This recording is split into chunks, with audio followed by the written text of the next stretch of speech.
میں نے ایک گاؤں میں 20 بچوں سے پوچھا ہمارے نبی کا نام کیا؟ جی پتہ کوئی؟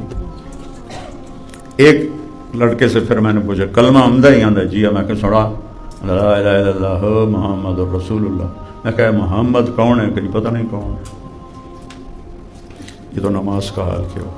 میں نے ان کو نماز پڑھائی، پھر میں نے کہا کل تمہاری دعوت ہے ہماری مسجد میں۔ تو ان میں سے ایک بولا بیٹا ہم جس کرسی پہ بیٹھ جائیں نا لوگ اس کرسی کو صاف کرتے ہیں، جس گلاس کو ہاتھ لگا لیں اس گلاس کو دھوتے ہیں، تو ہماری دعوت کیسے کرو گے؟ میں نے کہا تم ہمارے بھائی ہو۔ تو اگلے دن 70 آدمی آئے، ان کو کھانا کھلایا ایک ہی پلیٹ میں۔ تو ایک بوڑھا کہنے لگا پتر چھک لیندے اسلام ہے مڑ سن، چھک لیندے اسلام ہے مڑ سن۔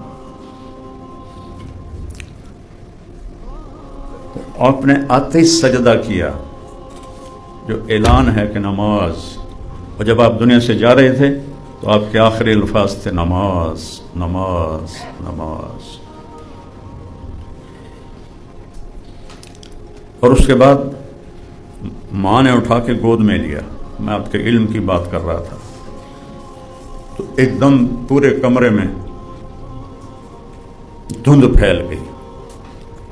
عربی میں بادل کو کہتے ہیں سحاب اور دھند کو کہتے ہیں غمام۔ تو حدیث شریف کے لفظ ہیں کہ دخلت غمامۃ، دھند آئی، اور دھند اتنی گہری تھی کہ آپ اس میں ماں کو نظر نہیں آ، حالانکہ گود میں ہے، اور ایسا لگے جیسے غائب ہو گئے۔ اور ایک آواز آئی طوفوا بہ مشارق الارض و مغاربہا، اس بچے کو مشرق اور مغرب کا چکر لگواؤ، لیعرفوا باسمہ ونعتہ وصورتہ، پوری دنیا جان لے کہ اس کے پیچھے چلیں گے تو منزل ملے گی ورنہ کھو جائیں گے، برباد ہو جائیں گے۔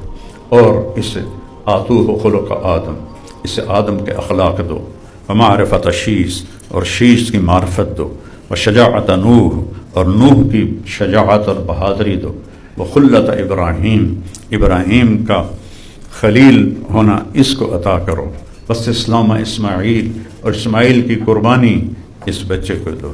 صحابی نے پوچھا یا رسول اللہ آپ کو سب سے زیادہ کس سے پیار ہے؟ آپ نے زور سے کہا عائشہ سے، عائشہ سے۔ وہ تو ایسے ایسے ہو گیا، گھبرا گیا، پھر کہنے لگے یا رسول اللہ میرا مطلب تھا عورت نہیں مردوں میں کس سے پیار ہے؟ تو آپ نے کہنا تھا ابو بکر، تو آپ نے ابو بکر کی بجائے فرمایا عائشہ کے ابا سے، عائشہ کے ابا سے۔ مرض سمجھ گئے کہ اس کو ہضم نہیں ہوا کہ عورت سے اظہار محبت۔ عمر رضی اللہ عنہ کی خدمت میں ایک آدمی آیا، اس کی بیوی بڑی لڑاکی تھی، تو آگے دروازے چھوٹے چھوٹے گھر، چھوٹے چھوٹے کمرے، دروازے پر وہ کپڑا لٹکا ہوا، تو اندر سے سنا تو بیوی لڑ رہی تھی حضرت عمر سے۔ وہ کھڑا گئے تھے تو کچھ حساب ہے، وہ واپس مڑ گیا۔ تو حضرت عمر کی جاتے پر نظر پڑ گئی، آپ جلدی سے باہر آ کر ارے بھائی کیوں آئے تھے؟ کہا جی کچھ نہیں، آپ پدوں میں برابر ہیں۔ کہا بتا تو صحیح۔ کہا جی وہ میری بیوی بڑی لڑتی ہے مجھ سے، تو میں آیا تھا آپ کو شکایت کروں، آگے تہاڈی بیوی نے بھی چڑھائی کی ہوئی۔ کہہ رہے بھائی اس نے میرے لیے بچے اپنے پیٹ میں پالے، میرے بچوں کو کھانا کھلاتی ہے، میرا کھانا تیار کرتی ہے، میرے کپڑے دھوتی ہے، میرے بچوں کا خیال کرتی ہے، اس کی اتنی ڈیوٹیاں ہیں جس کی وجہ سے میں اس کا احترام کرتا ہوں، میں اس کے سامنے نہیں بولتا۔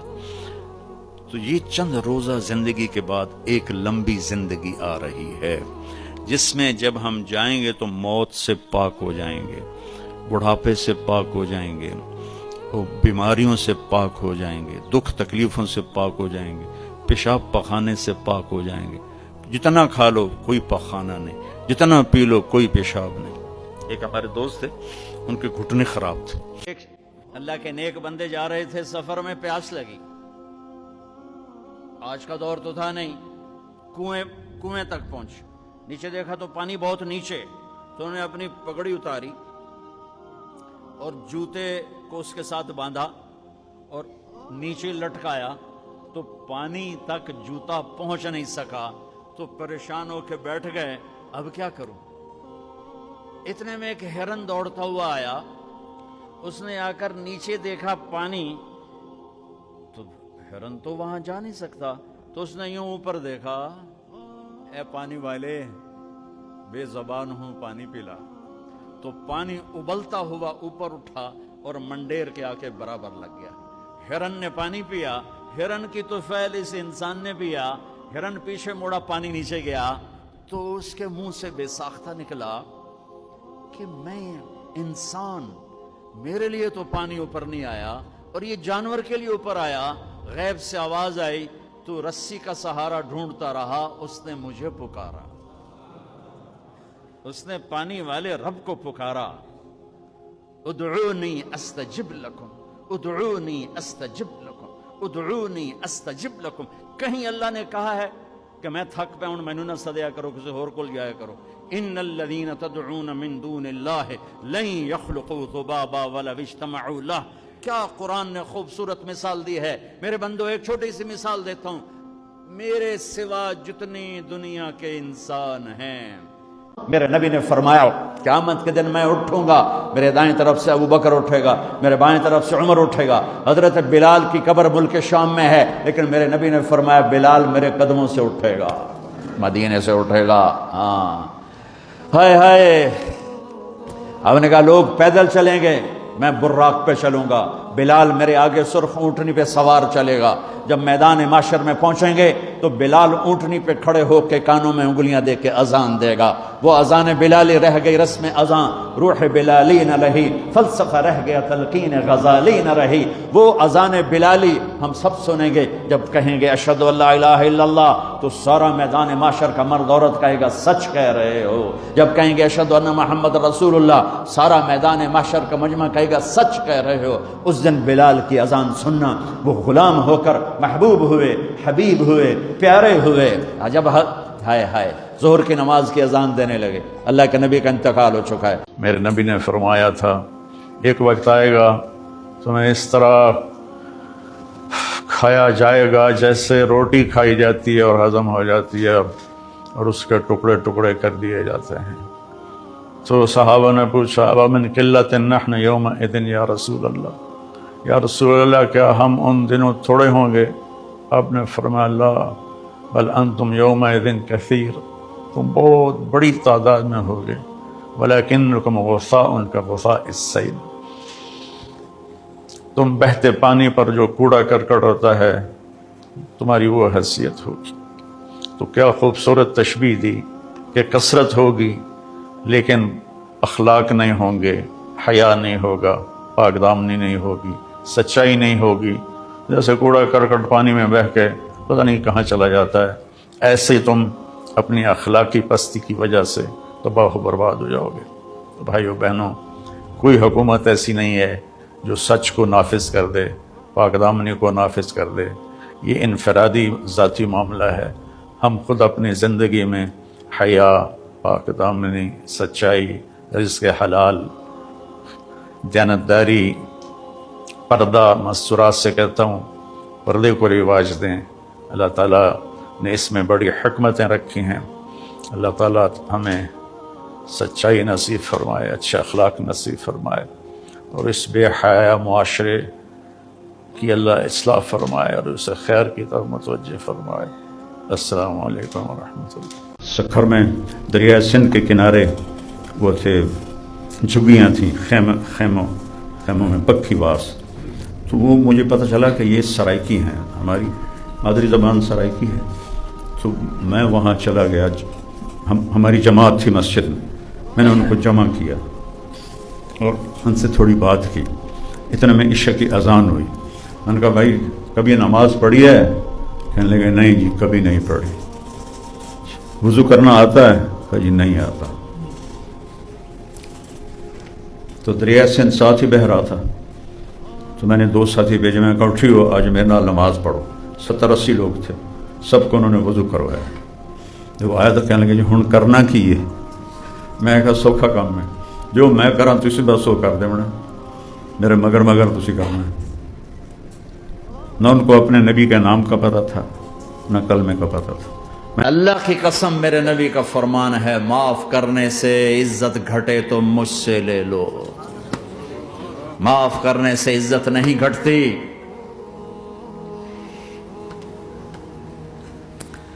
ہے ایک بچے نے معافی مانگی اور ماں اس کو کہہ رہی تو اتنا بے غیرت ہو گیا ہے کہ تو نے معافی مانگی۔ ماں کہہ رہی تو اتنا بے غیرت ہو گیا تو نے معافی مانگی. ماؤں کا یہ سبق ہوگا تو اولاد کیا کرے گی؟ آپ سوئے ہوئے ہیں، سفر میں ہیں، میرے نبی ایک بدو آیا، خورس اس کا نام. میرے نبی نے فرمایا بہترین مسلمان وہ ہے جو بیوی کے ساتھ اچھا سلوک کرے. اور میرے نبی نے فرمایا جو یہ چاہے اس لوگ کا مسلمان کہ وہ جنت میں میرے گھر کے قریب گھر بنا لے تو وہ دو کام کرے، ایک اپنے اخلاق اچھے کرے، ایک اپنی بیوی سے اچھا سلوک کرے، تو اس کا گھر میرے گھر کے قریب ہو جائے گا.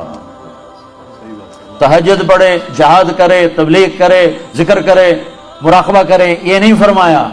کہ وہ دو کام کرے، ایک اخلاق اچھے کرے، ایک بیوی سے اچھا سلوک کرے. یہ بیوی سے اچھا سلوک بھی تو اخلاق میں آتا ہے، اس کو الگ کیوں کہا ہے؟ کہ بہت سے لوگ باہر بڑے اخلاق والے ہوتے ہیں اور گھر میں بیویوں کے ساتھ بڑے بدتمیز ہوتے ہیں. اور ہمارے ذمہ داروں میں عام ہے یہ حدیث، ایسے میں آنکھوں سے دیکھ رہا ہوں کہ میرا سارا خاندان، میرا معاشرہ جو ذمہ دار معاشرہ ہے، وہ باہر ڈیرے دار ہیں، ذمہ دار ہیں اور بڑے سخی ہیں، بڑے مہمان نواز ہیں، لیکن گھر میں اتنے ہی بدتمیز ہیں. بیویوں سے ایسے سلوک کرتے ہیں جیسے نوکرانیاں. بیویوں کے ماں باپ کو ایسے گالیاں نکالتے ہیں جیسے انہیں گالی دینا ثواب کا کام ہے. تو اس لیے اس کو الگ ذکر کیا کہ جو یہ چاہے جنت میں میرے گھر کے قریب گھر بنائے. کون نہیں چاہتا؟ تم چاہتے ہو کہ نہیں چاہتے؟ تو اللہ کے نبی نے کہا دو کام کرو، ایک اخلاق اچھے کرو، ایک اپنی بیوی سے اچھا سلوک کرو.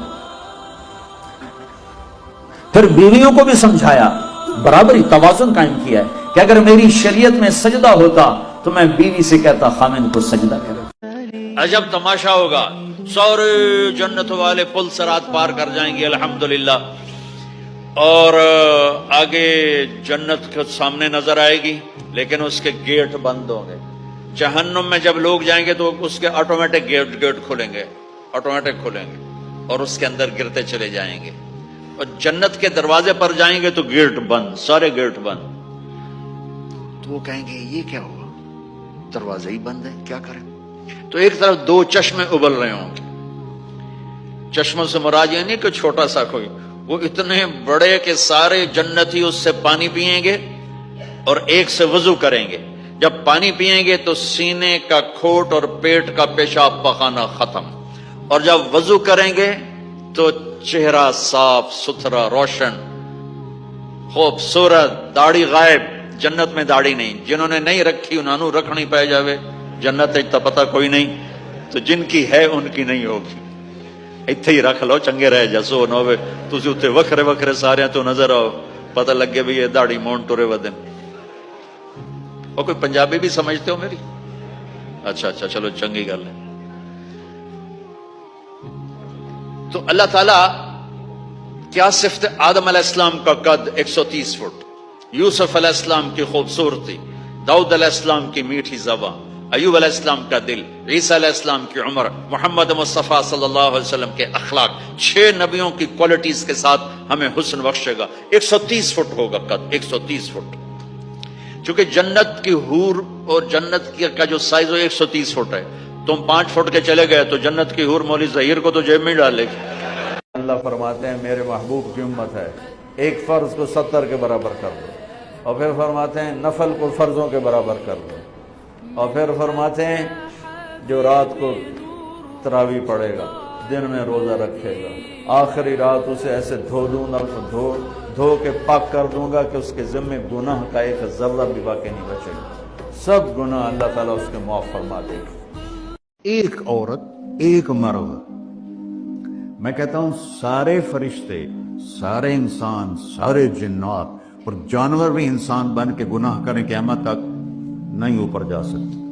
اور میرا اللہ کہتا ہے تو ایک مرد عورت اتنے کر کہ آسمان کی چھت کو لگا، اور ساری دنیا کے مفتی کہیں گے بدبخت ہے، برباد ہے، کافر ہے، مرتد ہے، کہ نہ سنی انہوں دی گل میرے کو آ جائیں. اور میں نے صرف ایک باری آکھی اللہم اغفر، اللہ مجھے معاف کر دے. تو اللہ کہتا ہے غفرت لک ولا ابالی، تیرے سارے معاف کر دوں گا. وہ باپ نہیں ہے جس کو دیکھ کے بچے ڈر جائیں، وہ تھانے دار ہے، تھانے دار بیٹھا ہے. وہ استاد نہیں جس کو دیکھ کے شاگرد ڈر جائے، وہ تھانے دار ہے. وہ خامد نہیں ہے جس کو دیکھ کے بیوی سہم جائے، وہ تھانے دار ہے۔ خامد وہ ہے جس کو دیکھ کے بیوی خوش ہو، باپ وہ ہے جس کو دیکھ کے اولاد خوش ہو، استاد وہ ہے جس کو دیکھ کے شاگرد خوش ہو۔